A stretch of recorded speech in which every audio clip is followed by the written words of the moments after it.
नमस्कार, आप देख रहे हैं क्लैप न्यूज।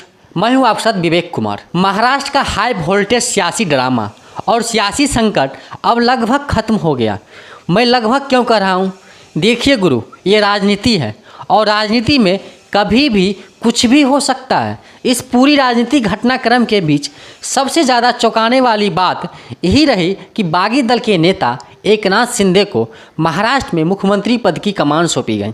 उससे भी ज़्यादा चौंकाने वाली बात क्या थी पता है? उससे भी ज़्यादा चौंकाने वाली बात थी, कभी महाराष्ट्र के मुख्यमंत्री रहे और भाजपा में भविष्य के नेता के तौर पर प्रोजेक्ट किए जाने वाले देवेंद्र फडणवीस को उप मुख्यमंत्री पद की कमान सौंपी गई।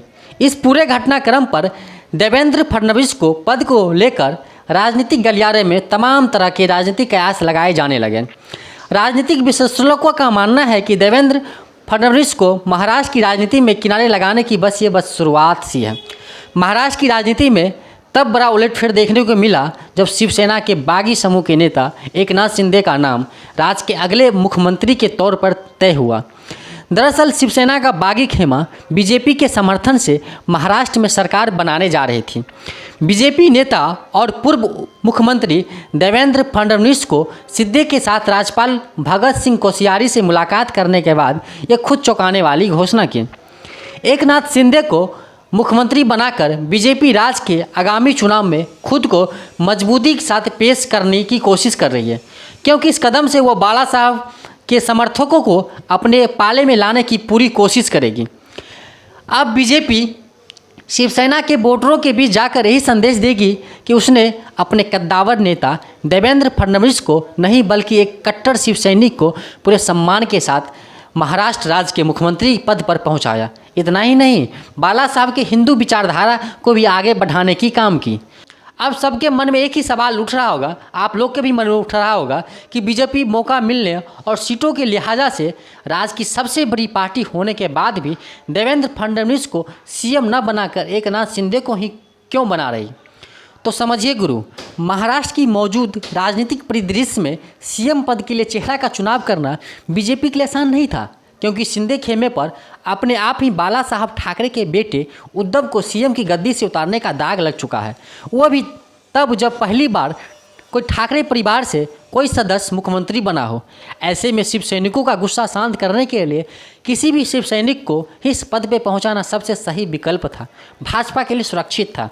आपको याद होगा कि 2.5 साल पहले हुए अजीत पवार प्रकरण में बीजेपी को काफ़ी बदनामी भी झेलनी पड़ी थी। बदनामी तो इस बार भी झेलनी पड़ी, लेकिन इस बार भागपा पार्टी जल्दीबाजी में कोई गलती नहीं करना चाहती थी। बीजेपी शुरुआत से ही शिवसेना बनाम शिंदे सेना के बीच में जारी लड़ाई पर पैनी नज़र बनाए हुए थी और सही मौका आते ही अपनी राजनीति का खुलासा करते हुए शिंदे को सीएम उम्मीदवार बना दिया। साथ ही स्पष्ट कह दिया कि वो शिंदे की अगुवाई वाली सरकार का पूरा समर्थन करेगी और राज्य की जनता को समय से पहले चुनाव में नहीं धकेलेगी। बीजेपी अपने पास सीएम पद न रखकर राज्य के आगामी चुनाव में खुद की साफ सुथरी छवि लेकर जनता के बीच जाने की कोशिश करेगी। अब आगे शिंदे गुट क्या कर सकती है?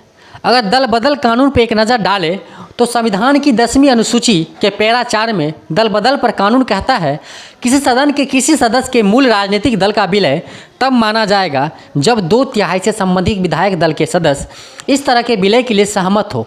इसमें जोर देकर यह भी कहा गया है कि विलय 2 राजनीतिक दलों के बीच होना चाहिए। हालांकि महाराष्ट्र के हालात कानून लिहाजा से सरल नहीं है, क्योंकि शिवसेना के बागी नेता एकनाथ शिंदे के गुट ने यह स्पष्ट किया है कि मैं बीजेपी के साथ विलय नहीं करूँगा, बल्कि वे असली शिवसेना है।